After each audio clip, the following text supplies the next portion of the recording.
কিছুদিন আগেই পুরী থেকে ঘুরে এলাম। পুরী বলতে যেটা চোখের সামনে ফুটে ওঠে সেটা হচ্ছে সুবিশাল সমুদ্র সৈকত। এই সমুদ্র সৈকতকে দেখে দেখে যেন চোখ ফেরানো যায় না, সারাক্ষণ যেন এই সমুদ্র সৈকতেই কাটাতে ইচ্ছা করে। আর বিশ্বাস করো, আমরা যতবার পুরীতে গেছি আমরা কোনোদিনও সাইট সিনে যাইনি, শুধুমাত্র সমুদ্র সৈকতটা উপভোগ করেছি। আর বোঝাই জগন্নাথ দেবকে, যার টানে বারবার আমরা পুরীতে যাই। এই যেন এক অজানা মোহ, অজানা টান অনুভব করি।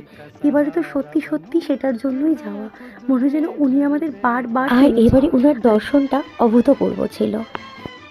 পুরীতে গিয়ে ভেজ থালি, চিকেন থালি, মাটন থালি, ফিশ থালি, ভেটকি থালি, চিংড়ি থালি, এসব তো অনেক হলো। এই সব কিছু ছেড়ে আমরা একটু অন্য স্বাদ ট্রাই করতে চলে গেছিলাম।